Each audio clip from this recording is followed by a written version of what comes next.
Canal Escute Áudio Novel. Se inscreva. Novel Teoria Fanfic.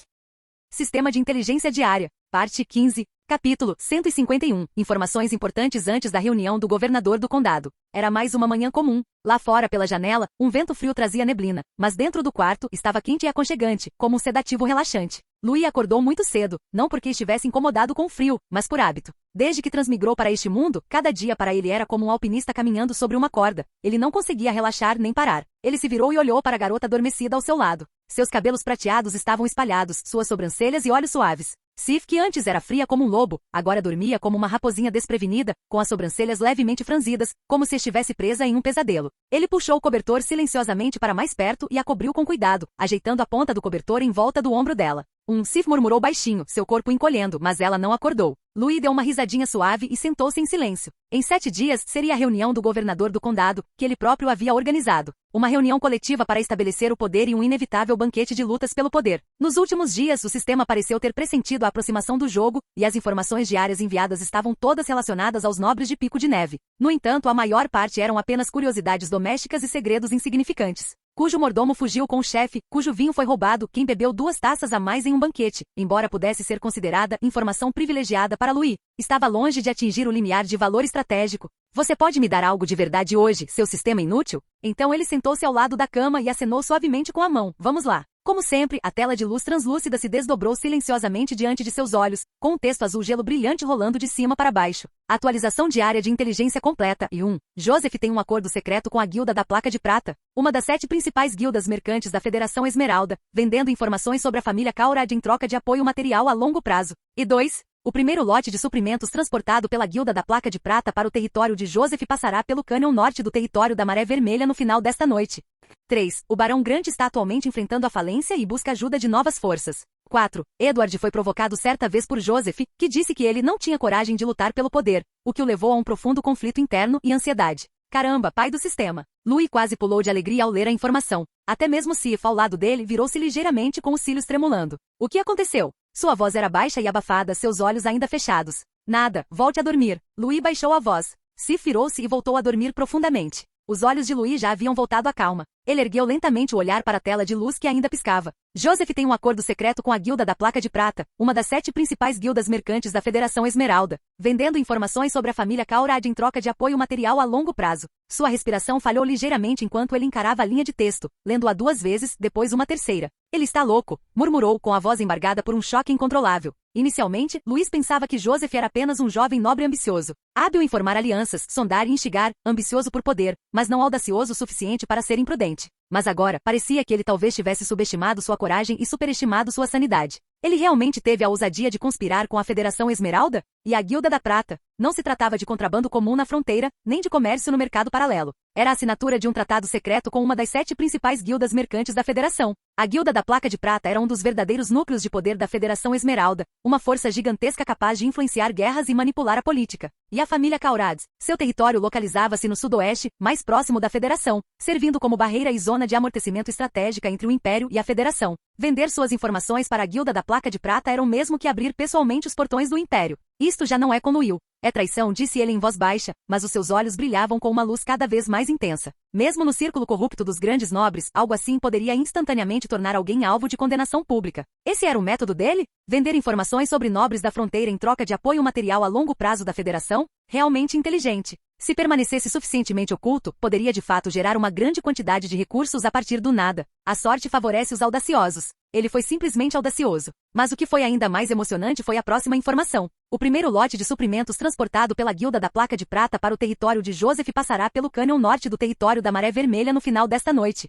Ha. Sua risada era baixa, mas não conseguia esconder sua alegria. Obrigado, desta vez você me enviou um raio divino do céu. Inicialmente ele temia que Joseph fosse tão astuto quanto uma serpente e que precisaria tratar cada passo com o mesmo cuidado que teria ao desarmar uma bomba. Mas essa combinação de inteligência era como se o inimigo estivesse dando nó na corda e dizendo, vamos lá. A chave não era suspeita, mas sim provas concretas, incluindo o trajeto e o horário do transporte. Pego em flagrante, uma oportunidade dos céus. Nem preciso agir. Os olhos de Louis brilhavam de entusiasmo. Contanto que eu envie pessoas para vigiar o cânion ao norte esta noite, assim que o comboio chegar, inspecionaremos as mercadorias, prenderemos os envolvidos e abriremos um processo. A vida política e a vida de Joseph estarão definitivamente encerradas. Quanto à dimensão da tempestade que este caso pode provocar, isso não é algo com que eu precise me preocupar. Ele foi responsável apenas pela detonação. O restante do fogo seria deixado para os governadores, os tribunais e o imperador se preocuparem. Louis reprimiu sua euforia e continuou a examinar a terceira informação. 3. O Barão Grant está atualmente à beira da falência e busca ajuda de novas forças. O título foi herdado por uma filha casada, que carece de capacidade de governar e é fraca e impotente,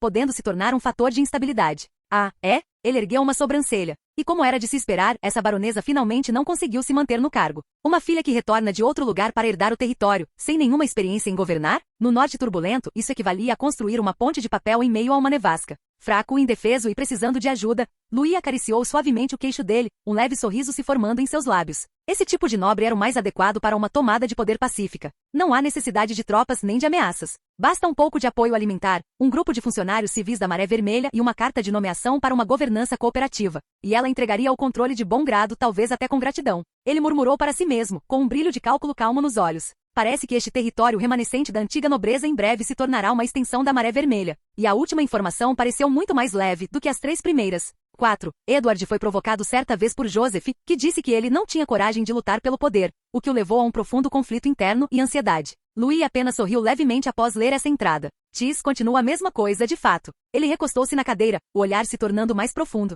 Embora essa mensagem não tenha apresentado desdobramentos conclusivos, foi suficiente para confirmar 2 decisões judiciais. Em primeiro lugar, Joseph já estava de fato planejando sua deserção e recrutamento sem disfarces. Em segundo lugar, Edward era mais como uma peça de xadrez sendo usada do que um inimigo. Fraco, arrogante, indeciso e facilmente provocado, Bradley tinha toda a razão, murmurou Louis. Ele precisa até que alguém o incentive a decidir se deve agir. Uma pessoa assim, se recrutada com sucesso, poderia ser útil. Mas se deixado sem controle, à espera de ser controlado por outros, isso seria ruim. Parece que chegou a hora de Edward fazer uma escolha, disse ele, fechando o painel de inteligência com um brilho nos olhos. Se ele vai se tornar um aliado ou uma peça descartada, isso depende dele. Dispensando gentilmente o painel de inteligência, Louis soltou um longo suspiro, sua mente já formulando rapidamente vários planos de contingência. Mas primeiro, o cultivo. Tanto o kit de batalha quanto a magia estavam progredindo muito rapidamente agora. Levou cerca de 4 horas para completar sua rotina diária de cultivo, mas agora eram apenas 9 horas. Após trocar de roupa, Louis dirigiu-se primeiro ao espaçoso escritório no lado leste do pátio externo.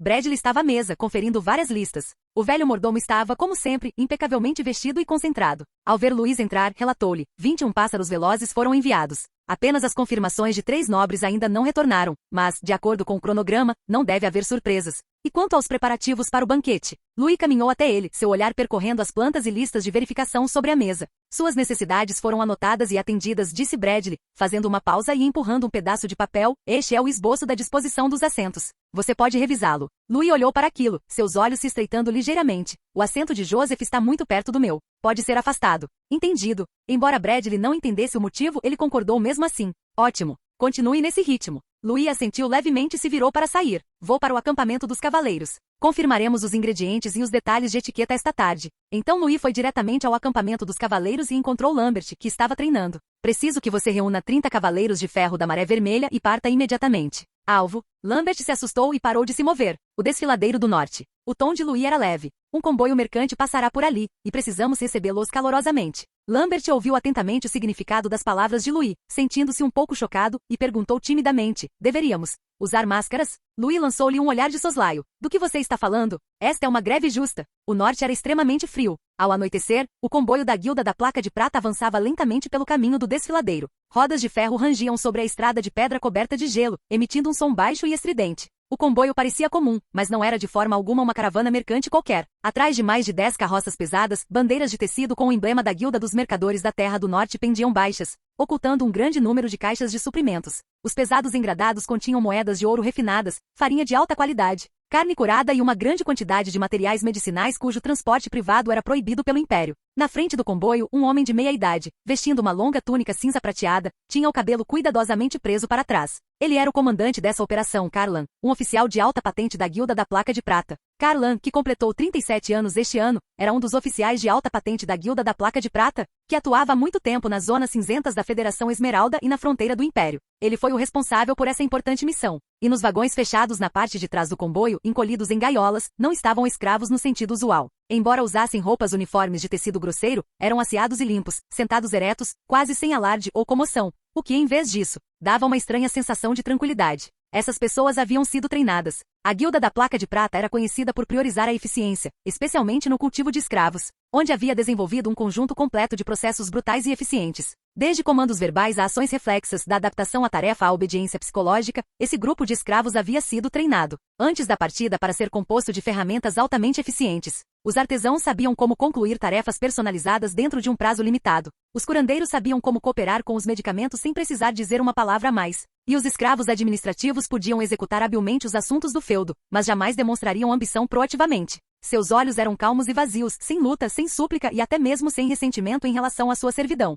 Eles haviam sido moldados com uma perfeição próxima. Obediente, capaz, habilidoso e sem problemas. Essas pessoas foram as pedras que batem na viagem de Carlan. São todos pessoas inteligentes e úteis. Carlan levantou a cortina de uma das jaulas, olhando para os artesãos, médicos, etc., que estavam entorpecidos. Assim que esse grupo chegar até Joseph, ele será capaz de reverter sua situação precária dentro de um ano. Carlan, que completou 37 anos este ano, era um dos oficiais de alta patente da Guilda da Placa de Prata, que atuava há muito tempo nas zonas cinzentas da Federação Esmeralda e na fronteira do Império. Ele não era como aqueles conselheiros de guilda acostumados a brigas internas, nem se preocupava com a conversa fiada de aproveitadores comerciais. Carlan era um pragmático, um executivo que conseguia o resultado, mesmo que isso significasse sujar as mãos. Ele veio de origens humildes, mas ascendeu à sua posição atual por meio de uma série de missões impecáveis. Em todas as operações, ele pessoalmente estendia as linhas e recolhia a rede, nunca confiando essa tarefa a outros. As informações de primeira mão obtidas com Joseph são realmente valiosas, murmurou Carlan, folheando um caderno encadernado em tecido que tinha em mãos. Estava repleto de registros sobre as necessidades materiais dos nobres imperiais do Sudoeste, o tamanho das tropas e os pontos vulneráveis de suas defesas.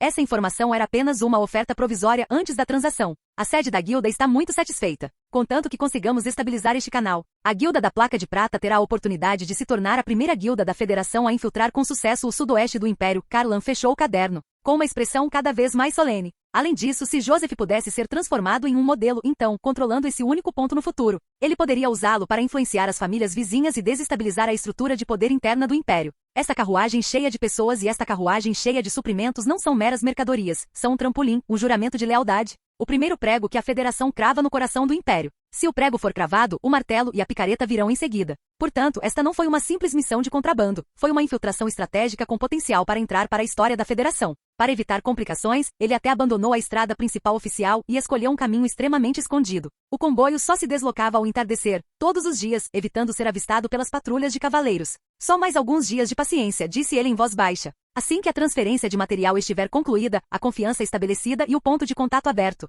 então será o ponto de partida para devorar todo o Império do Sudoeste. No entanto, ele não sabia que sua operação ao entardecer desta vez estava prestes a encontrar predadores noturnos.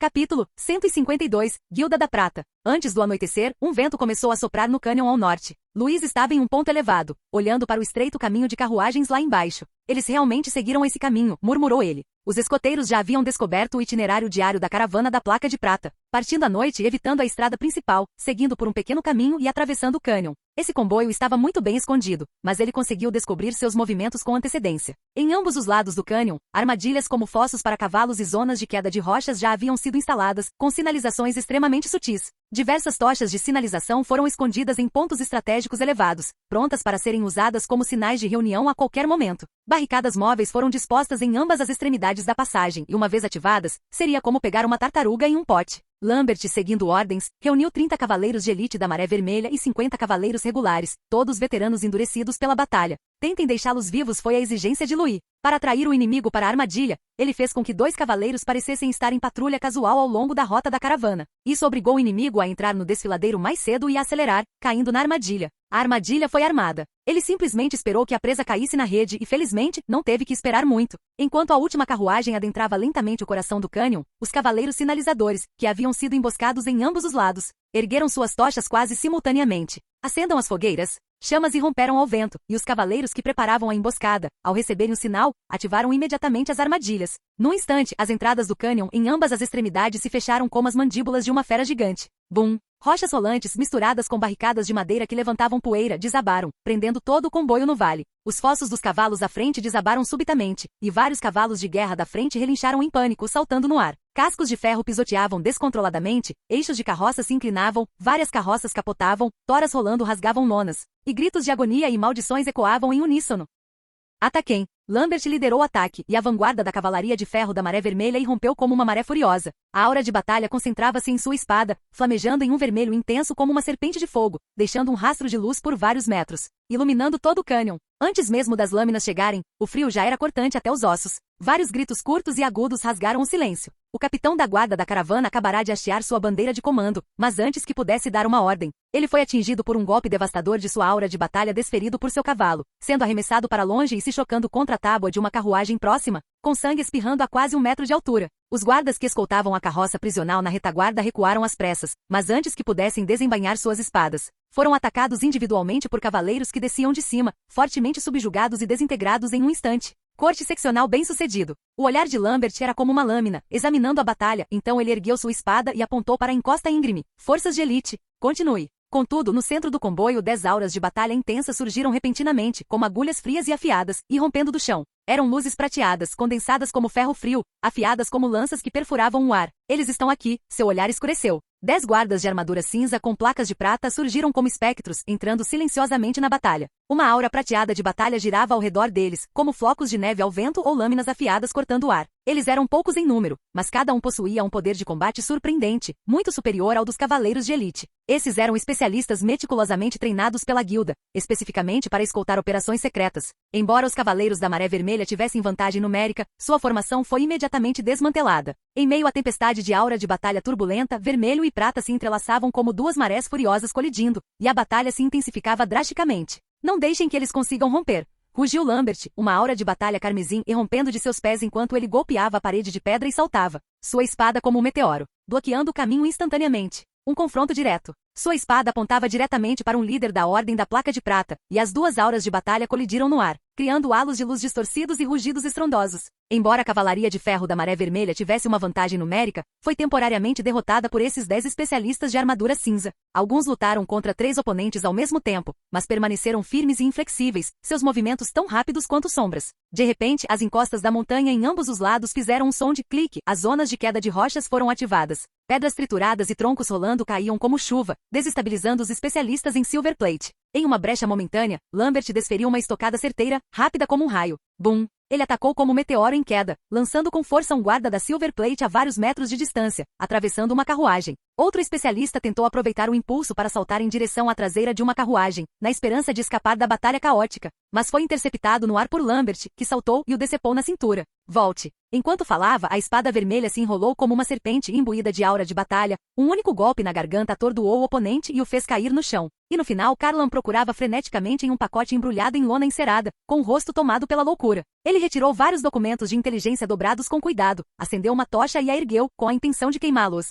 Tarde demais. Em meio a um sussurro rouco, Lambert apareceu de repente, desferindo uma cotovelada violenta nas costas de Carlan. Ele foi arremessado a vários metros de distância, caindo na lama com a tocha. A tocha caiu, faíscas voaram, mas não conseguiram incendiar os documentos. Carlan ainda tentava se debater e virar-se, mas já havia uma espada longa encostada em sua garganta. A expressão de Lambert era sombria, a luz da fogueira tremeluzindo em seus olhos. Acabou. A emboscada terminou aqui. A poeira ainda não tinha assentado e o desfiladeiro estava uma bagunça. E Carlan, que estava firmemente imobilizado no chão, ainda mantinha um leve sorriso nos lábios. Ele vestia um manto cinza semiaberto, o rosto sujo de terra e faíscas, mas mesmo assim avaliava a situação com seus olhos experientes.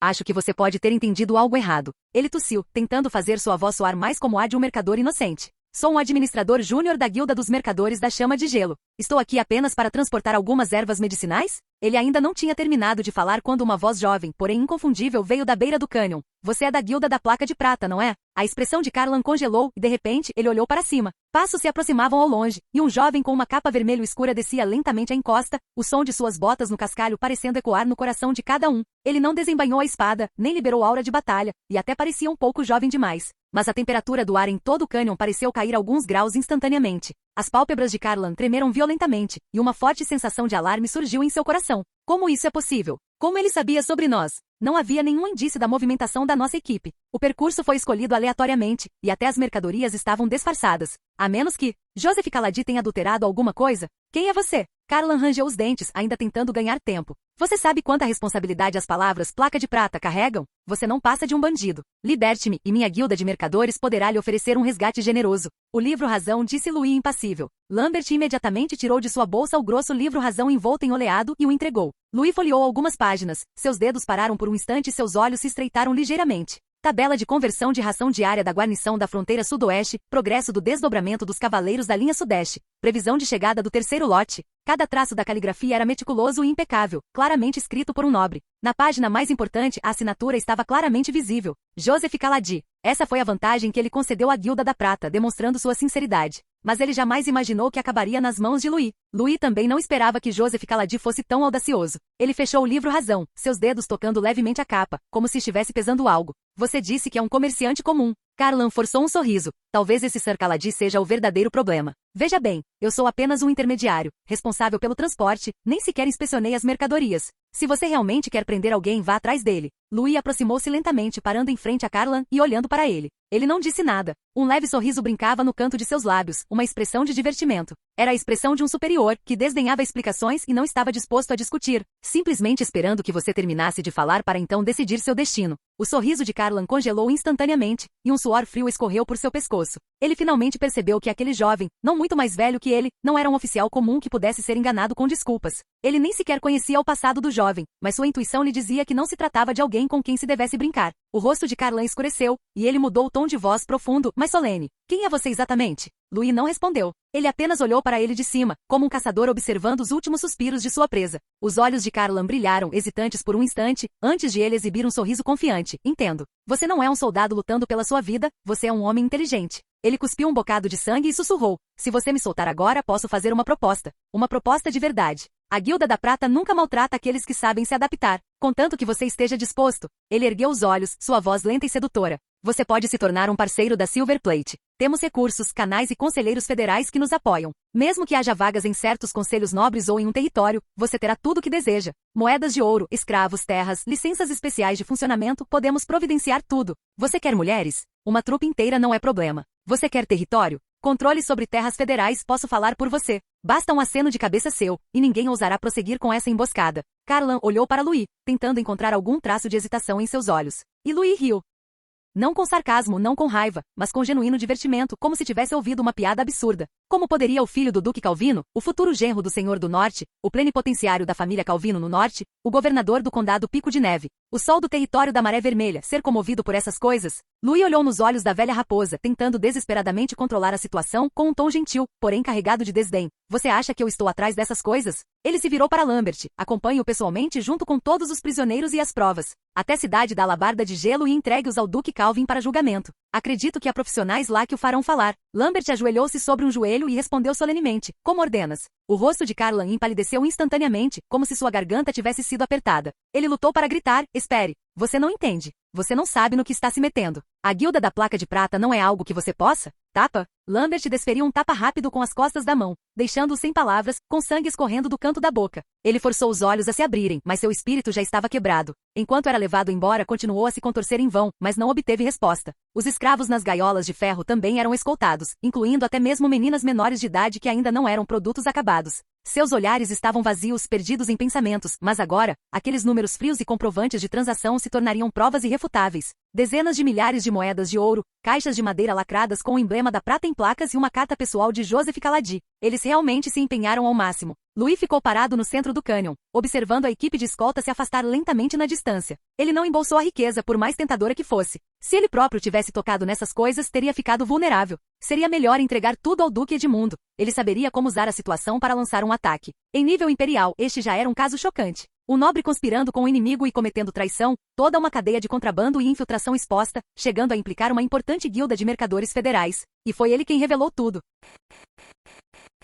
Capítulo 153. Grande ambição. A câmara subterrânea de pedra da fortaleza da Alabarda Gelada era úmida, fria e cheirava muito a ferro quente misturado com sangue, como um purgatório distorcido. Carlan estava suspenso de cabeça para baixo em um pilar de tortura, seu corpo salpicado de sangue. Seu físico outrora alto e robusto agora apenas uma estrutura esquelética tomada por espasmos convulsivos. O interrogador pressionou uma agulha de ferro em brasa no plexo nervoso da panturrilha dele, provocando um grito arrepiante. Ele gritou histericamente, sua voz como o gemido de uma fera encurralada, repetindo o que já havia dito. Foi Joseph. Foi Joseph Calaди. Foi ele quem se aproximou de nós. Foi ele quem ofereceu o mapa voluntariamente. Ele forneceu um mapa de defesa sudoeste do Império Sangue de Ferro. Até mesmo a troca da guarda nas torres de vigia sudoeste do Império Sangue de Ferro foi anotada por ele. O Duque Edmund permaneceu em silêncio diante do cavalete de tortura, folheando o livro Razão e o caderno da Guilda da Prata que tinha em mãos. As páginas estavam ligeiramente curvadas pela umidade das manchas de sangue, mas a caligrafia era clara, e até mesmo a assinatura de Joseph era rabiscada e autêntica. Ele encarou as palavras atentamente, perdido em pensamentos.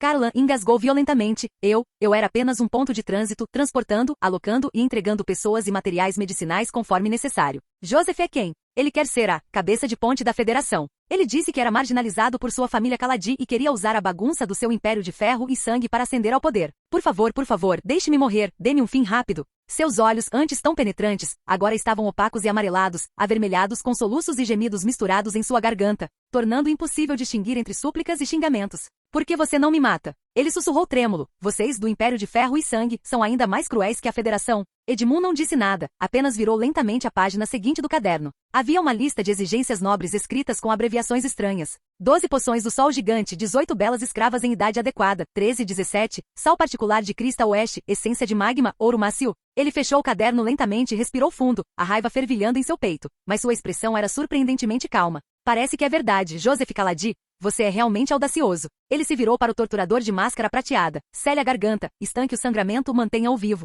Quero-o vivo, vivo até que ele possa cuspir cada palavra que Joseph disse, cada mapa que ele desenhou. Sim. Carlan gemeu em desespero, como um cão cujos ossos foram dilacerados, ainda forçado a arrancar os nomes de seus companheiros com os dentes, em um ato de desespero. E a figura de Edmundo já havia entrado no longo corredor no final da Câmara de Pedra, sua voz baixa como uma ordem ou um julgamento. Preparem a carta secreta para o imperador. Se isso for verdade, não é apenas traição. É um crime grave que abala os próprios alicerces do sudoeste do Império Sangue de Ferro. O Duque Edmund retornou ao seu escritório, pegou silenciosamente uma taça de vinho, o líquido girando suavemente na taça, refletindo uma luz tênue. Ele tomou um gole, e o aroma do vinho aliviou ligeiramente a raiva que sentia. Seus olhos cinzentos e penetrantes refletiram por um instante, então ele expirou lentamente, o olhar repleto de um choque e fúria indescritíveis. Esse louco, murmurou ele em voz baixa num tom grave, misturado com um toque de desprezo incrédulo. Este jovem não só participou e conluiu com a Federação e em contas de infiltração militar, como ainda teve a audácia de registrar esses crimes descaradamente em preto e branco. Ele entendia por que fizera aquilo, não era nada além de demonstrar lealdade, mas sua audácia era simplesmente espantosa. O Duque Edmundo acariciou suavemente a capa do livro Razão, as pontas dos dedos ligeiramente frias, mas um fogo ardente queimava em seu coração. E pensando no outro jovem que trouxera essas evidências, os lábios do Duque Edmundo se curvaram ligeiramente, um brilho profundo cintilando em seus olhos enquanto ele contemplava a mesa, seu tom tingido com um toque de triunfo. Louis é verdadeiramente digno do meu olhar criterioso. Ele foi capaz de desvendar um caso tão importante, sem deixar escapar nenhuma prova que devesse ser apreendida, nem nenhum prisioneiro que devesse ser capturado. Nem mesmo uma única moeda de ouro daquele monte foi desviada. Tudo foi lacrado e enviado para cá. Ele ergueu a taça de vinho e tomou um pequeno gole, sentindo um leve dulçor na boca. Seu olhar ultrapassou a luz de velas como se penetrasse as vastas terras do norte, aterrissando no distante território da Maré Vermelha. Firme, decisivo, preciso e eficiente, e sabe o que pode ser tocado e o que não pode. Murmurou para si mesmo, com um largo sorriso no rosto, até mesmo com a sensação de ter encontrado um tesouro. Quando as asas dessa criança estiverem totalmente abertas, seu futuro será inimaginável. Ainda bem que agi primeiro. Após terminar seu vinho, seu olhar se tornou mais uma vez mais penetrante, como se rompesse todas as fachadas de gentileza, e toda a sua aura subitamente se tornou solene. Quanto a Joseph, ele fechou o livro Razão com força, os olhos se estreitando. Alguém. Um criado abriu imediatamente a porta e entrou, inclinando a cabeça respeitosamente e aparentemente pressentindo a ira do Duque. Vá até o território da Maré Vermelha e prenda imediatamente Joseph Caladi. Sem acidentes, ordenou o Duque friamente. Este caso é demasiado importante para que o tratemos diretamente. Enviem-no diretamente para a capital imperial, Sua Majestade decidirá. Ele fez uma pausa com um tom de escárnio e profundo desprezo, que Sua Majestade veja claramente de quem é essa lama podre que o sudoeste trouxe do norte. Um homem estava de pé no alto do pico de uma montanha no norte, contemplando o céu. Seu nome era Joseph Caladi, o sexto filho da renomada família Caladi do Império Sangue de Ferro. Ele não era um inútil, nem jamais foi uma figura marginal negligenciada. Desde jovem demonstrou inteligência e coragem excepcionais. Aos 19 anos, foi encarregado de auxiliar na gestão das finanças e impostos do Sul, chegando inclusive a deter os direitos de representação comercial da família em 5 províncias. Dentro do sistema estritamente hierárquico e dividido em classes da família Caladi, ele era um indivíduo verdadeiramente confiável e com grande poder. Mas ele sabia claramente que no fim das contas, nada disso lhe pertenceria. Nessa tradição familiar inflexível, títulos, honras e a posição de chefe de família lhe foram negados desde o momento em que nasceu. Eu sou o sexto filho. Nasci apenas para ser usado, não para herdar. No fim, toda a glória pertence ao irmão mais velho, que ocupa o lugar de honra, sendo apenas uma figura decorativa. E mesmo que eu conquistasse todo o Império Sangue de Ferro para ele, eu ainda não seria nada mais do que um administrador útil. Assim, ele aceitou a Ordem de Desenvolvimento do Território do Norte, uma generosa quantia em fundos de apoio e apenas 200 cavaleiros, e solicitou voluntariamente ir para o norte. O território próximo à Montanha da Pena de Jade era árido, remoto e varrido pelo vento. Mas era uma via estratégica, um lugar onde grandes feitos podiam ser alcançados. Ele escolheu este lugar como um jogador que aposta suas últimas fichas. Contanto que vencesse, ele seria capaz de ascender rapidamente, obrigando toda a família Caladia a olhá-lo com respeito novamente. No entanto, o vento e a neve do norte foram mais brutais do que ele havia imaginado. Antes mesmo do inverno chegar, o chão congelou completamente, as carroças de bois mal conseguiam se mover, e o vento noturno do lado de fora das tendas era cortante como uma faca, até mesmo sua respiração carregava cheiro de sangue. Metade dos artesãos habilidosos que ele trouxera do sul adoeceu em 3 dias, e o restante ou fugia ou chorava junto à fogueira.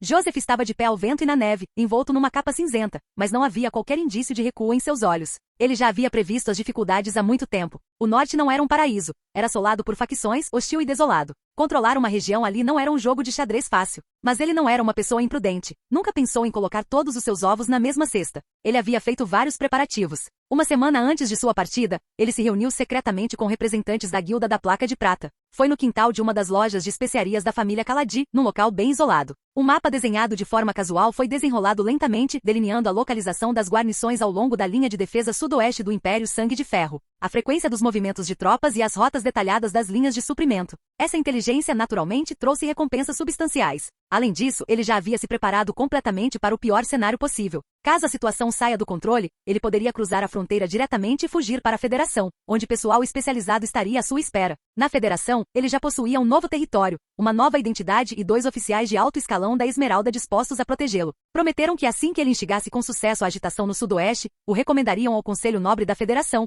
concedendo-lhe proteção permanente como uma elite externa. É claro que ele não tinha a intenção de simplesmente se render a um país inimigo. Com sua inteligência e o forte apoio da Guilda da Placa de Prata, ele acreditava que poderia fazer um nome para si mesmo no norte do Império Sangue de Ferro. Recorrer à Federação era seu último recurso, uma alternativa caso tudo se tornasse irreversível. Ele ainda tinha esperança de se estabelecer no norte por meio de suas próprias habilidades e oportunidades, tornando-se uma figura poderosa e influente. Em vez de se tornar voluntariamente um fantoche de uma nação inimiga. Ele havia planejado tudo isso por muito tempo, e seus arranjos meticulosos seriam suficientes para impressionar qualquer raposa velha. É claro que isso não era traição, era previdência. Ele repetia constantemente para si mesmo em seu coração: se o Império de Ferro e Sangue não reconhecer meu valor, deixarei que outros o reconheçam. Ele até sentia que aqueles nobres que zombaram de seu desfavor um dia se arrependeriam. Quando ele estava de pé, acima do Conselho Imperial, olhando para eles de cima. Nesse instante, um convite branco imaculado foi entregue a ele. O selo de cera ainda estava úmido e o papel estava impecável. O guarda pessoal segurou a carta com cuidado e disse: Louis, o governador do condado Pico de Neve, convida você para um banquete no território da Maré Vermelha. Joseph ergueu uma sobrancelha, o canto do olho se levantando lentamente. Então ele está aqui. Um novo dirigente sempre tem que causar impacto. Ele rasgou a carta, seu olhar percorrendo a caligrafia suave e elegante, mas um sorriso de escárnio surgiu em seus lábios. Ele pensa que este banquete é o palco que ele controla? Que pena, eu estava esperando por este momento. Ele já havia reunido os nobres pioneiros recém-enriquecidos do sul, bem como alguns nobres ambiciosos da fronteira do norte. Essas pessoas, assim como ele, desprezavam o chamado jovem governador do condado com formação militar. Aos olhos deles, Luiz era apenas um nobre que ascendeu ao poder por acaso, bom em combate, mas ignorante em política. Eles acreditavam que Luiz era incapaz de controlar os corações das pessoas, contanto que pudessem corroer silenciosamente seus alicerces e minar seu poder. Em breve, ele se tornaria o verdadeiro senhor deste território. É claro que tudo isso dependia do forte apoio da Guilda da Prata. Segundo seus cálculos, seus recursos devem chegar em breve. Uma águia, se perder as garras, não passa de um pássaro bonito. Joseph apertou o manto que esvoaçava ao vento, e um brilho frio reluziu em seus olhos. Louis, eu vou te mostrar com seus próprios olhos. Sua posição não passa de um degrau para mim. Canal Escute Áudio Novel. Capítulo 154. O plano de Joseph. O banquete de posse de Louis Calvin como governador do condado e a primeira reunião do Conselho do Condado Pico de Neve estão programados para ocorrer no território da Maré Vermelha. Assim que a notícia se espalhou, vários nobres partiram cedo, dirigindo-se às pressas para o feudo do jovem nobre. Todos tinham seus próprios objetivos, na esperança de garantir mais benefícios para si mesmos. O condado Pico de Neve nesta região tinha acabado de sair de uma guerra no ano anterior, seguida pelo longo inverno do território do norte. Logicamente, todos deveriam estar em desordem. No entanto, assim que entraram no território da Maré Vermelha, todos ficaram em silêncio. Isso era muito inconsistente com as expectativas deles. Eles haviam imaginado uma cena de casas dilapidadas e fumaça, mas o que seus olhos viram foram estradas de cascalho lisas, ruas tão limpas que refletiam a imagem das pessoas, e até mesmo as árvores plantadas à beira da estrada estavam alinhadas cuidadosamente. Isto, será que nos perdemos? Murmurou um barão do sul, agarrando-se à cela. Que piada! Se isto é um deserto pós-guerra, então os nossos territórios não deveriam ser florestas primitivas? Outro nobre do território do norte parecia indignado, falando com teimosia, mas seus olhos não conseguiam deixar de se voltar para as aldeias organizadas. Os agricultores estavam arando os campos, as crianças corriam para a escola simples com livros nas costas. E havia até um quadro de avisos público na área residencial com os dizeres padrões de distribuição de grãos deste mês. Os nobres ficaram completamente em silêncio. Seus próprios territórios ainda lamentavam a falta de grãos para a primavera, e ali, os grãos já estavam sendo distribuídos? Ocasionalmente a cavalaria em patrulha passava, suas armaduras reluzentes, seus passos uniformes. Eram claramente cavaleiros com energia de batalha, nada parecidos com um exército improvisado. Seus mantos esvoaçavam ao vento e simplesmente por estarem ali, exalavam uma aura opressiva que fazia os nobres se sentirem pressionados. Não parecia que estivessem dando as boas-vindas aos nobres, mas sim demonstrando sua própria força. Alguns estalaram a língua, outros franziram a testa e muitos mais cerraram os dentes em segredo. O território da Maré Vermelha não se assemelhava a um feudo em ascensão em uma zona de guerra. Era mais como um novo tipo de regime senhorial, bem-sucedido e rigorosamente disciplinado. Especialmente os herdeiros das antigas famílias nobres do território do norte, que mal trocaram uma palavra durante toda a viagem. Não era que eles não quisessem falar, mas sim que não conseguiam. 1 ou 2 anos atrás, alguns deles visitaram este lugar e viram com os próprios olhos o seu estado. Era uma terra devastada pela guerra, com aldeias destruídas, onde até a casca das árvores era arrancada e comida pelos povos indígenas. Nenhum nobre jamais se preocupou em desenvolver esta área. Mas e agora? Caminhando pelas estradas lisas e limpas, eles podiam ver canais de irrigação reparados em ambos os lados e guardas de plantão junto aos celeiros à noite. Mesmo as expressões das pessoas comuns não eram daquele tipo apático de ainda bem que estou vivo, mas sim de uma tranquilidade indescritível. Isso é irrazoável, murmurou um barão em voz baixa. Mesmo com dinheiro, é impossível transformar o território do norte neste estado em tão pouco tempo. Mas independentemente de acreditarem ou não, os fatos estavam ali diante de seus olhos. Inicialmente eles acreditavam que, como nobres locais do território do norte, entendiam naturalmente aquela terra melhor do que aquele jovem que ascendeu por méritos militares. Mas naquele momento, essa sensação de superioridade começou a ruir. Foi como se os povos primitivos estivessem vendo prédios altos, luz elétrica e água corrente pela primeira vez. Isto foi completamente transformado, disse um barão com um olhar complexo. E o que mais os envergonhou foi que isso foi conseguido por Louis, um forasteiro. Joseph Caladi estava sentado em sua carruagem, observando a paisagem urbana do território da Maré Vermelha passar rapidamente pela janela, com o olhar se aprofundando. Não importava para onde olhasse, aquele lugar não parecia ter passado por uma guerra. Em vez disso, assemelhava-se a um território central que havia permanecido estável por vários anos. Ele franziu a testa lentamente. Esse Louis parece mais forte do que eu imaginava. Ele não queria admitir, mas era a verdade. A ordem e a prosperidade desta terra eram precisamente os objetivos do seu plano trienal original. Um rapaz de 19 anos conseguiu isso em um ano? Ele ficou em silêncio por um momento, depois deu uma risadinha suave, com um tom de voz que transmitia uma certa autoconfiança reconfortante. Administrar bem um território é apenas o básico. Para ser um nobre, é preciso influência, conexões e visão. É preciso saber jogar o jogo político. Não importa o quão bem ele se saia, um rapaz de mérito militar, que não sabe como interagir com nobres acabará isolado e esvaziado de si mesmo. Ele crescerá transitando entre os principais nobres do sudoeste, plenamente consciente da manipulação política da estratégia do sapo fervido. O poder nunca é tomado de forma abrupta, mas sim retirado gradualmente. Logo, Joseph exibiu um sorriso gentil e sincero e começou a fazer lobby em particular com os nobres, entrando formalmente na fase de operação privada. Ele propôs diversas sugestões do governador do condado, cada uma soando justa e grandiosa. Ele até deu a entender que estava aliviando o fardo de Louis. A governança do condado deve incorporar o espírito de uma governança conjunta nobre. Sugiro a criação de um conselho nobre do condado Pico de Neve, onde deliberaríamos coletivamente sobre assuntos importantes, o que seria mais estável. As nomeações militares e políticas também devem ser feitas com prudência. Cargos importantes devem ser indicados pelo conselho e aprovados pelo governador do condado, com dupla verificação para evitar que o poder se concentre excessivamente em uma única pessoa. Dada a proximidade do condado Pico de Neve com a facção dos Jurados da Neve, o risco de guerra sempre existe. Seria melhor estabelecer um centro de armazenamento de grãos de emergência, administrado por nós, nobres, para lidar com os suprimentos e aliviar a pressão sobre o governador do condado. Superficialmente ele estava compartilhando responsabilidades e colaborando para a estabilidade. Na realidade, cada passo que ele dava visava minar o poder de Louis. Seu objetivo era permitir que o conselho controlasse o pessoal, os grãos e a administração, transformando, em última análise, o jovem governador do condado em um mascote, sem poder real. E quanto à isca de recursos? Joseph naturalmente o havia preparado. A Guilda da Prata já havia prometido vários lotes de apoio em grãos e moedas de ouro, que ele poderia usar para fazer bolos. Os lábios de Joseph se curvaram ligeiramente, seus olhos cheios de cálculo. Uma vez que essas pessoas derem a primeira mordida, não conseguirão largá-la. Antes do banquete começar oficialmente, Joseph abordou a senhorita Grant por iniciativa própria. Ela estava parada num canto do jardim, como uma decoração esquecida. Vestindo um vestido um tanto antiquado, sua cintura estava bem marcada, mas não conseguia esconder suas curvas generosas. Seus dedos rechonchudos torciam nervosamente um lenço, seus olhos evitando o olhar inquisitivo de Joseph. Ela detestava essas ocasiões. Ela sabia que era gorda demais, tímida demais e que lhe faltava o que uma nobre deveria ser. Ela compreendeu que a única razão pela qual fora convidada era porque o nome da família Grant ainda tinha influência, e não por causa dela pessoalmente. Senhorita Grant, é um prazer conhecê-la, disse Joseph com um sorriso, aproximando-se. Seu tom era tão gentil e educado como sempre, como se ela fosse a convidada de honra do banquete. Ela hesitou ligeiramente e em seguida respondeu num sussurro um tanto emocionado. Olá. Ninguém jamais havia falado com ela de forma tão proativa, pelo menos não com respeito. Você é o herdeiro legítimo da família Grant, uma linhagem inegável entre os antigos nobres do território do norte, disse Joseph calmamente, com um toque de pena na voz.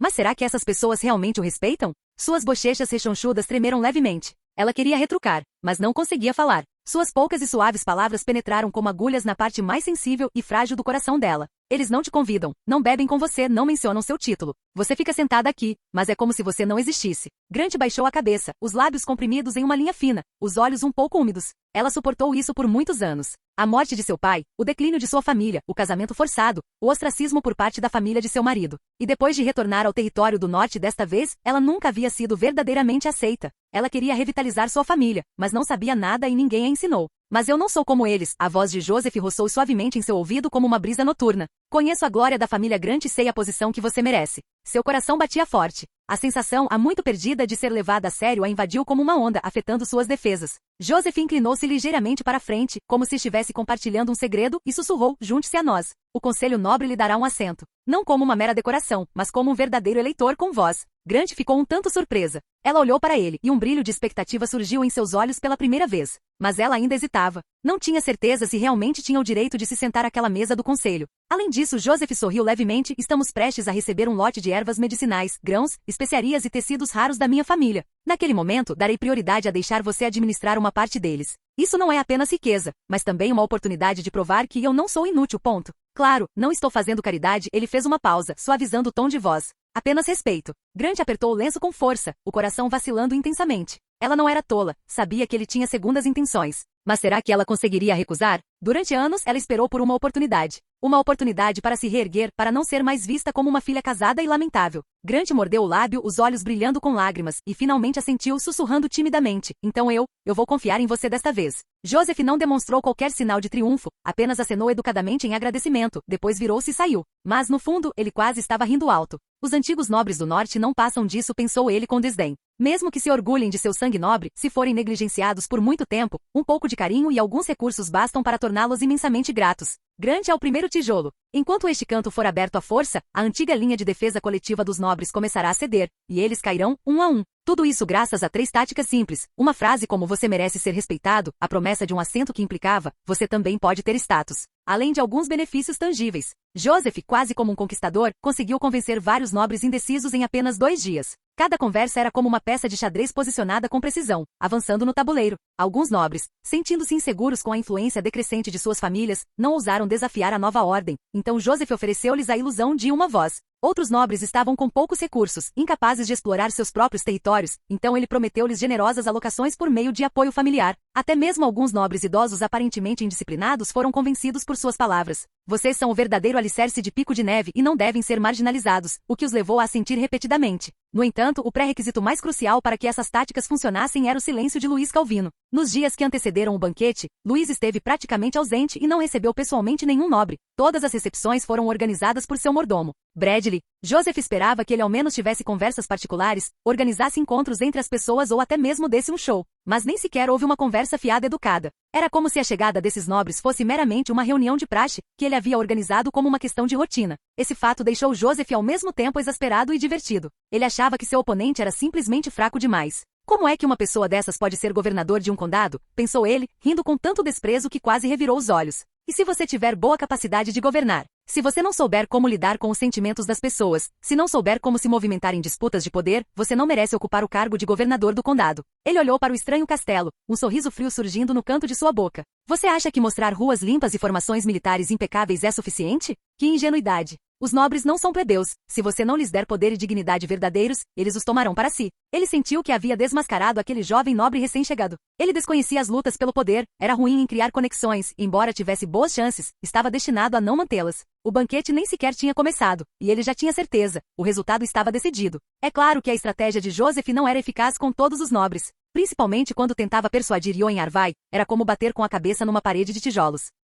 Ele sabia há muito tempo que Yoen e Lui tinham um bom relacionamento na vida privada, mas sempre acreditou firmemente em uma coisa. Nenhum nobre consegue resistir à tentação. Contanto que Yoen estivesse disposto a ceder e ajudar a persuadir Lui a abrir o poder, transferindo parte da autoridade para o chamado Conselho Nobre. Então você será o terceiro no comando, segundo apenas para mim e para o governador do condado, prometeu ele. Com um tom tão confiante que parecia já ver Yoen assentindo em submissão. Sem falar que ele também trouxe à tona um conjunto completo de recursos, cotas de alimentos, coordenação de guarnições e até mesmo acesso prioritário aos canais comerciais do Sul. No fim, acrescentou uma observação significativa. Luiz detém todo o poder sozinho. No fim, você e eu somos meros peões. Se ele falhar, todos nos tornaremos sacrifícios. Após falar, ele não se esqueceu de se servir de uma taça de vinho, esperando que Yoen hesitasse, ponderasse suas opções e fosse tentado. Yoen pegou a taça de vinho, um meio sorriso surgindo em seu rosto, mas seu tom era descontraído e cooperativo. Você faz muito sentido. De fato, é hora de considerarmos a direção futura. Ele assentiu com a cabeça, acrescentando ainda, Lui também deveria ceder parte do seu poder e deixar que todos nós compartilhemos o fardo, já que, afinal, todos se importam com o condado Pico de Neve.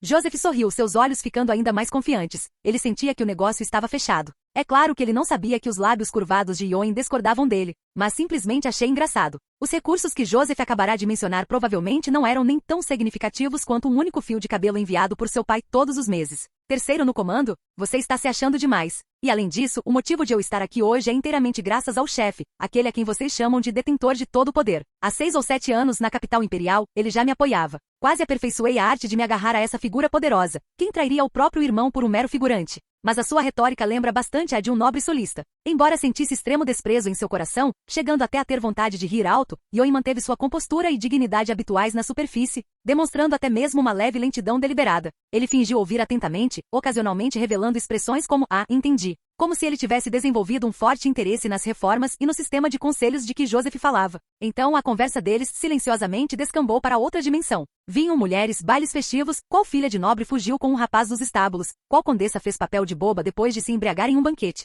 Joseph foi ficando cada vez mais à vontade enquanto falava, chegando até a dar um tapinha no ombro de Yoen, como quem diz, você e eu falamos a mesma língua. O Barão Arvai não é nenhum rato de biblioteca. Eu sabia que alguém como você entenderia como aproveitar a vida, riu ele triunfantemente, como se já tivesse conquistado a confiança da outra pessoa. Yoen também riu, um tanto tolamente.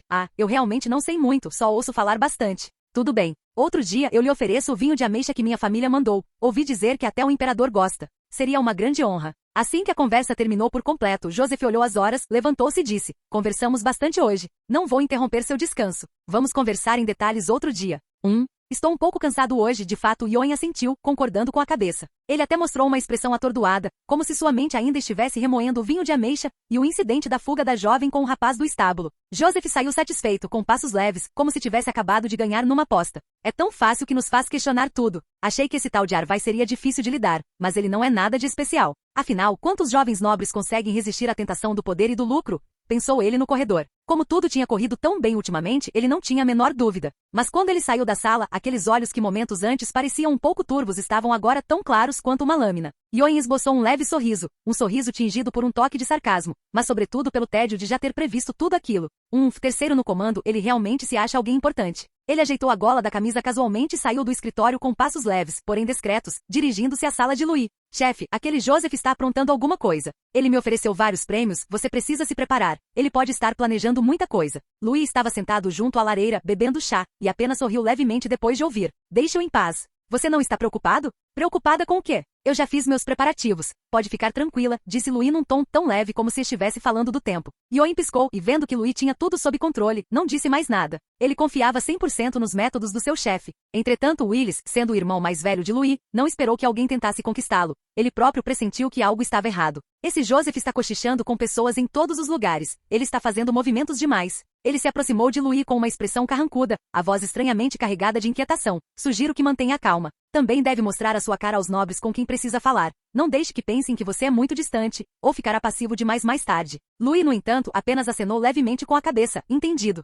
Não se preocupe, eu já tenho meus próprios planos. Ao ver sua expressão serena, Willis não insistiu no assunto, mas não conseguia se livrar da sensação de que uma tempestade estava se formando. E Joseph continuava tranquilamente a preparar o seu jogo de xadrez, sem saber que há muito tempo estava sendo segurado por uma mão invisível, à beira do tabuleiro.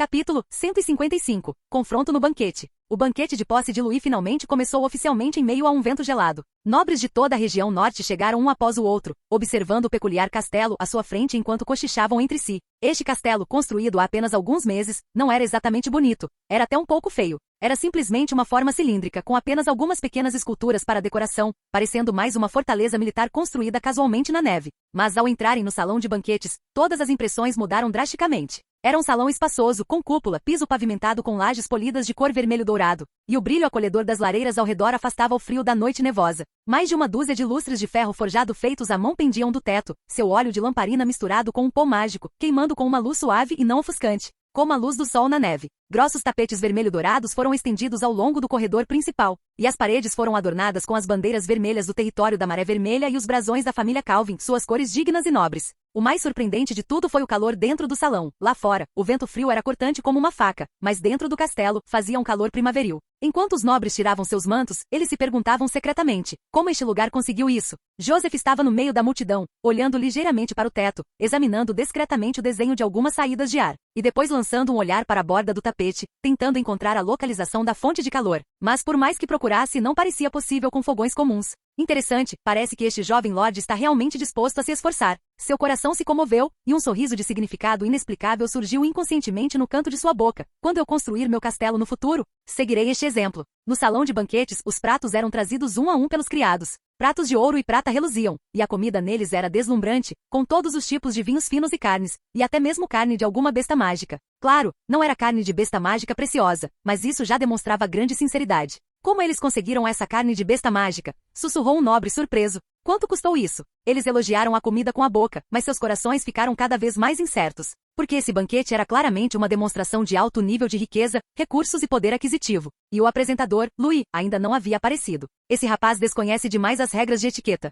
As expressões de vários nobres mais velhos mudaram sutilmente. Será que ele vai nos deixar todos aqui na expectativa? E talvez ele realmente acredite que depois de vencer algumas batalhas, poderá se tornar um verdadeiro co-senhor das terras do norte? Essa era a oportunidade de Joseph Caladir. Ele se movia pela multidão como um peixe na água, trocando gentilezas e olhares. E aqueles nobres que estavam hesitantes gradualmente começaram a se aproximar dele discretamente. Pelo menos ele entende de boas maneiras. Sim, comparado com aquele governador do condado, o senhor Joseph é mais como um nobre. Assim como a atmosfera foi mudando gradualmente e os pensamentos de todos se dispersaram, Joseph ficou secretamente satisfeito. Afinal, este jovem ainda é muito novo.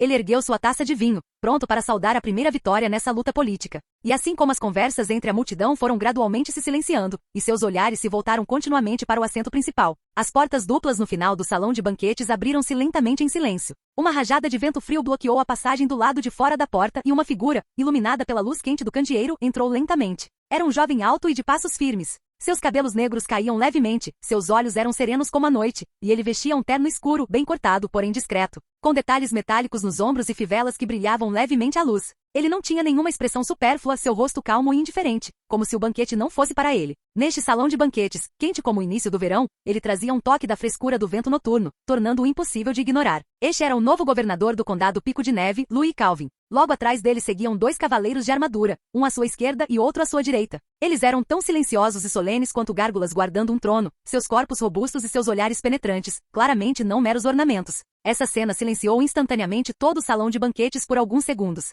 Tão jovem? É o Louis. Ele realmente tem presença, uma presença que faz com que as pessoas não se atrevam a subestimá-lo. Ele é exatamente como os oficiais que eu vi no campo de batalha, não um jovem mestre mimado. Alguns nobres cochicharam, com as vozes carregadas de surpresa e um toque de relutância. Inicialmente, alguns pensaram que ele era apenas um jovem atrevido que ascendeu na carreira por meio de feitos militares, mas não esperavam que sua postura serena e autoconfiante, que dominava todo o salão, os fizesse instintivamente endireitar as costas, sem mais ousar cochichar livremente. Joseph também olhou para ele. Seu copo de vinho parou no ar, seu olhar ligeiramente semicerrado, o sorriso em seus lábios ainda não havia desaparecido, mas um sinal de alerta soou em seu coração. Isto é ruim. Uma sensação de crise repentinamente o invadiu, uma inquietação indescritível. Esse jovem estava calmo demais, sem rodeios excessivos, simplesmente permaneceu em seu devido lugar. Esse garoto, ele não é tão simples assim. Mas Joseph, mesmo hesitante, conteve o gesto, segurando com firmeza sua taça de vinho em segredo. Afinal, juventude é juventude, por mais estável que seja, é apenas uma fachada. Ele disse isso para si mesmo. Mas uma gota de suor frio ainda escorria silenciosamente por sua têmpora, causando uma sensação particularmente gélida no salão de banquetes quente. Luiz caminhou lentamente até a plataforma elevada no centro do salão de banquetes. Os dois cavaleiros atrás dele pararam ao pé da escada, em silêncio, guardando o local, suas figuras tão eretas quanto lanças.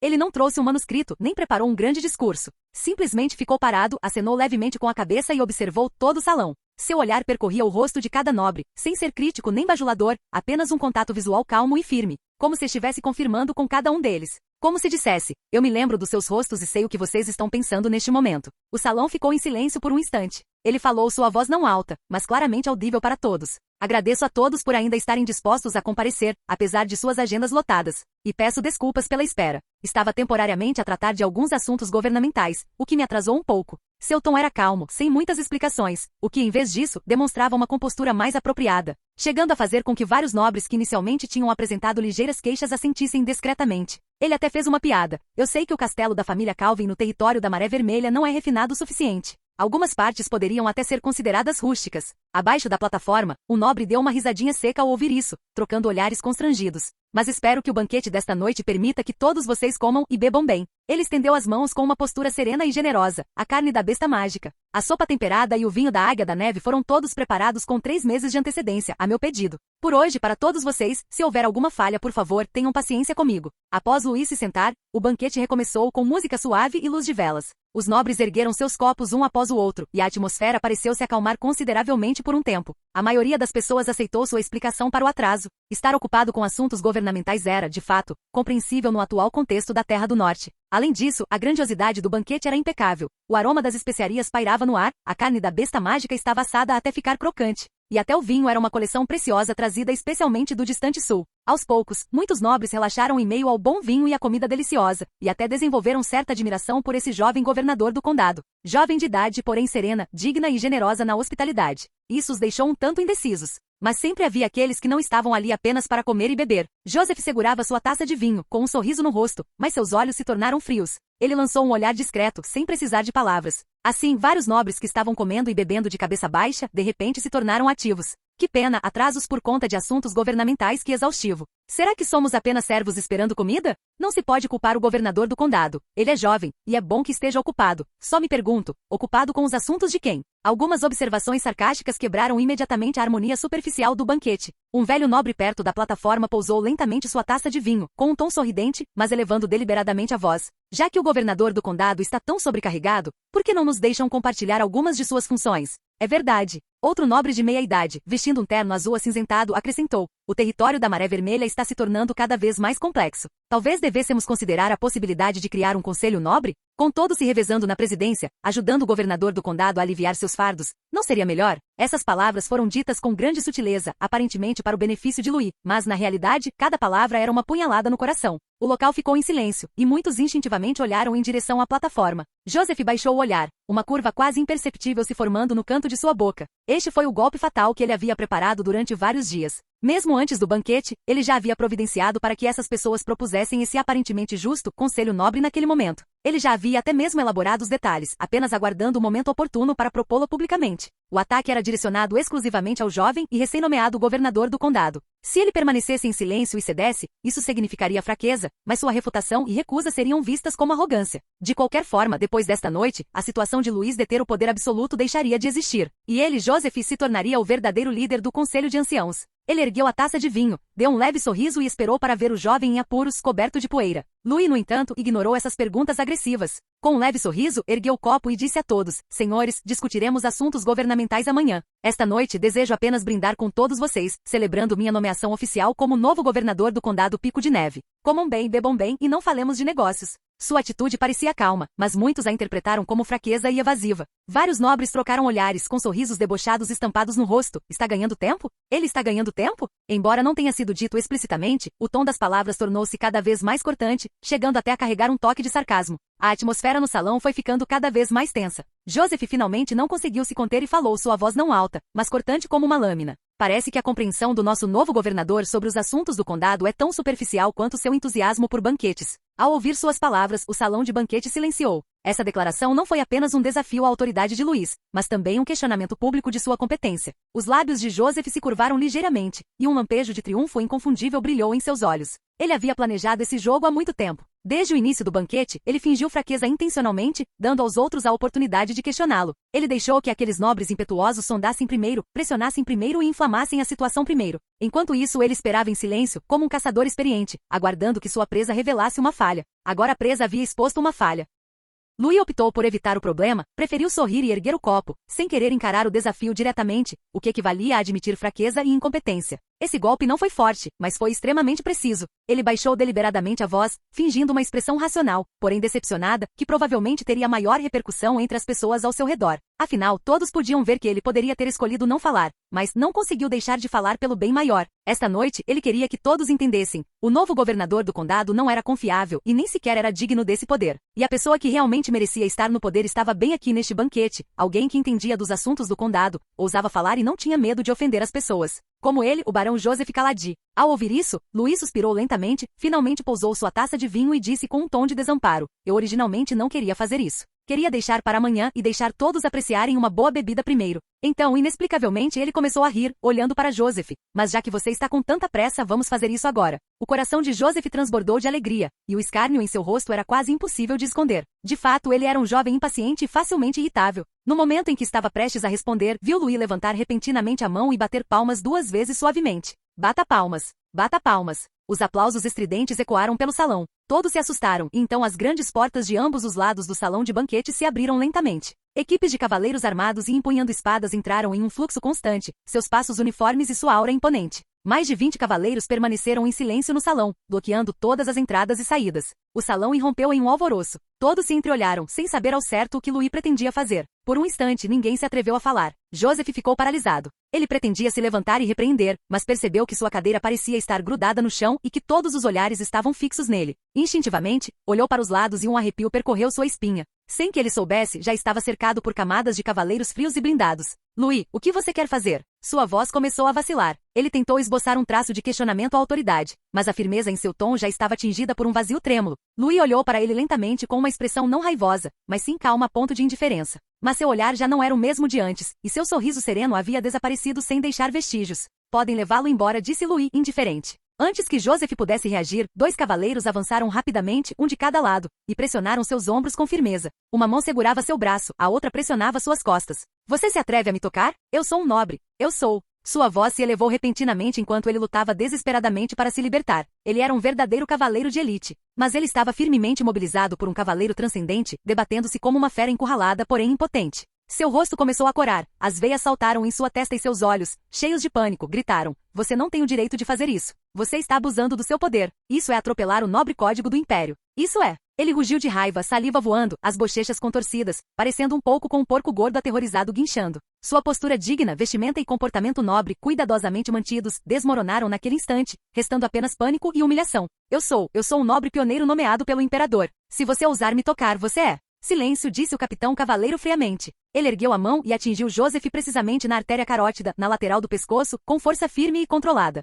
Gug! Joseph soltou um som gutural estranho, uma mistura de gemido e lamento, seus olhos reviraram, sua língua ficou ligeiramente para fora e sua garganta se fechou. Ele imediatamente ficou mole. Como um saco vazio de farinha quebrada, ele desabou no chão com um baque constrangedor. Levem-no embora. O cavaleiro principal acenou com a mão sem expressão, e 2 cavaleiros arrastaram Joseph silenciosamente para fora do salão de banquetes.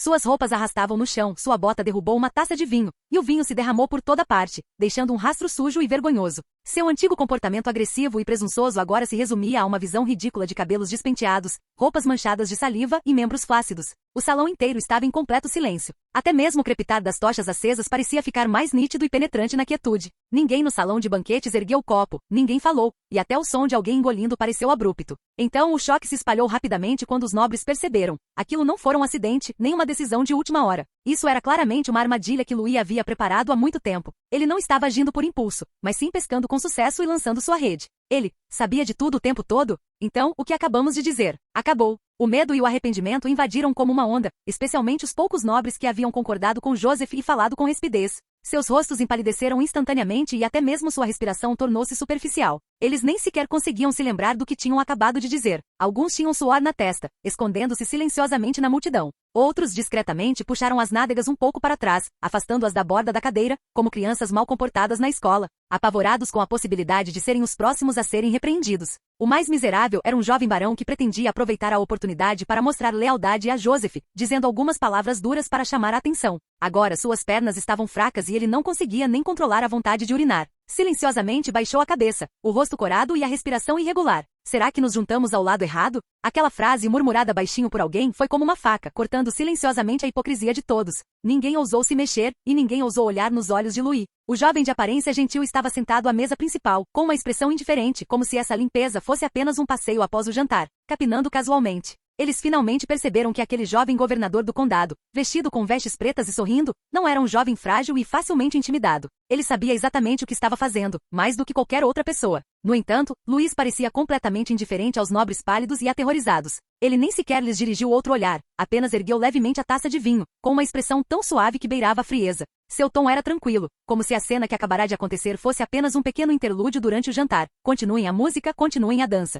Assim, uma estranha sensação de desarticulação pairava no ar. De um lado havia música e dança, e o tilintar de taças. Por outro lado, havia a atmosfera desconfortável do nobre que acabará de ser levado, cujos lamentos ainda não haviam cessado. Aquela atmosfera absurda e opressiva era quase sufocante. Mas Louis parecia completamente alheio, apenas sorrindo enquanto esvaziava silenciosamente o vinho de sua taça, colocando-a elegantemente sobre a mesa, como se nada tivesse acontecido.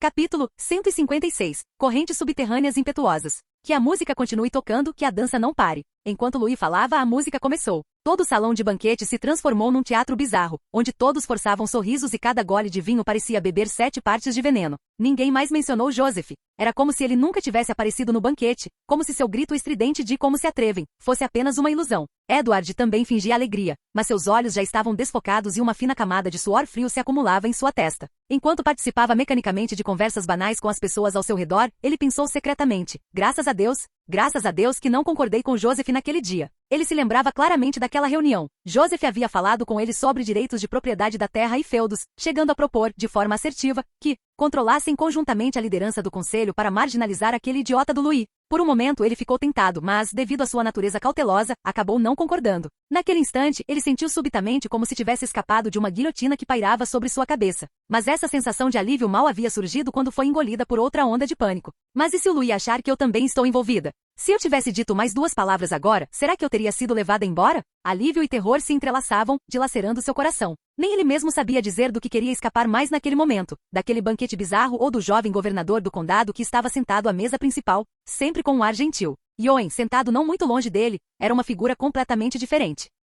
Ele já estava irritado há tempos com aquele pretensioso Joseph que só falava de benefícios. Ao ver o homem sendo arrastado à força pelos cavaleiros, ele ficou radiante, com a boca praticamente aberta até as orelhas. Ele riu como um brincalhão assistindo a um programa, engolindo goles de vinho e murmurando: "Tis, tis", ele caiu feio dessa vez. Ele até cutucou Willis de propósito com o cotovelo, arqueando as sobrancelhas, viu? Eu disse que ele era muito pretensioso e falso. Ele realmente achou que o chefe era fácil de enganar? Bom, agora ele se foi. Toda a sua pretensão o levou para a cadeia. Willis, no entanto, não estava tão tranquilo. Ele não respondeu, seu olhar percorrendo as xícaras e pousando em seu irmão, que estava sentado à mesa principal, ainda sorrindo gentilmente como se nada tivesse acontecido. Ele armou uma armadilha com antecedência, esperando que Joseph caísse nela? Ou tomou uma decisão repentina e atacou no local? Willis considerava ter conhecido muitas pessoas implacáveis. Mas alguém como Louis, que combinava com tanta naturalidade e calma, pressão e desempenho, ele nunca tinha visto antes. Ele até tinha algumas dúvidas. Quantas cartas escondidas esse irmão desconhecido ainda tinha para revelar? Assim, em meio à música mal executada e à atmosfera constrangedora de sorrisos forçados, este banquete, originalmente planejado para ser uma celebração, finalmente chegou ao fim. Quando a última peça terminou, os músicos quase suspiraram de alívio ao largarem seus instrumentos, todos suados. Mas ninguém se atreveu a sair primeiro. Todos olharam para Louis, sentado à mesa principal, aguardando seu movimento. Só depois que ele se levantou lentamente, acenou levemente com a mão e disse suavemente: "Muito bem, todos trabalharam bastante. Por hoje é só." Essa demissão foi como um cavalo de guerra com as rédeas soltas.